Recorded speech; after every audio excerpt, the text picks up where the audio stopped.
బీసీలకు 42% రిజర్వేషన్లు కల్పిస్తూ కేబినెట్ ఆమోదం తెలపడం చారిత్రాత్మక నిర్ణయమని ప్రభుత్వ విప్ ఎమ్మెల్యే ఆది శ్రీనివాస్ అన్నారు. వెనుకబడిన వర్గాలకు అండగా కాంగ్రెస్ ప్రభుత్వం ఎల్లవేళలా ఉంటుందని చెప్పారు. బీసీలకు స్థానిక సంస్థల ఎన్నికల్లో 42% రిజర్వేషన్ల కల్పనకు ఆమోదం తెలిపినందుకు పార్టీ అగ్రనేత రాహుల్ గాంధీ, రేవంత్ రెడ్డి మంత్రివర్గానికి కృతజ్ఞతలు తెలిపారు. అంతకుముందు రాజన్న సిరిసిల్ల జిల్లా కేంద్రంలో కాంగ్రెస్ నాయకులు కృతజ్ఞత ర్యాలీ నిర్వహించారు. కార్యక్రమానికి ముఖ్య అతిథిగా ఆది శ్రీనివాస్, నియోజకవర్గ ఇన్ఛార్జ్, గ్రంథాలయ చైర్మన్, మార్కెట్ కమిటీ చైర్మన్లు పాల్గొన్నారు.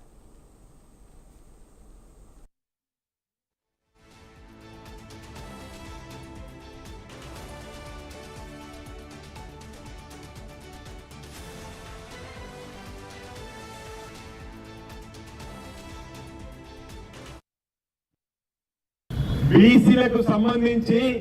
బీసీల అభివృద్ధి కోసం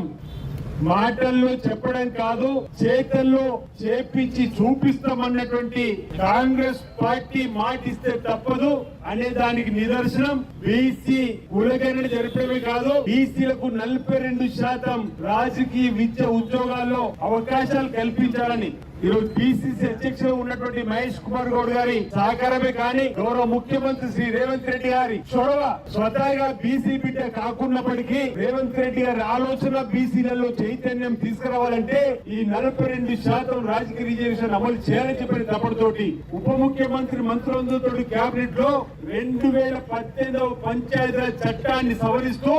ఆర్డినెన్స్ తీసుకొచ్చినందుకు ఈ కాంగ్రెస్ ప్రభుత్వానికి సిరిసిల్ల నియోజకవర్గ కాంగ్రెస్ పక్షాన ధన్యవాదాలు ర్యాలీ తీస్తూ ఈరోజు బీసీలకు సంబంధించి బీసీల అభివృద్ధి కోసం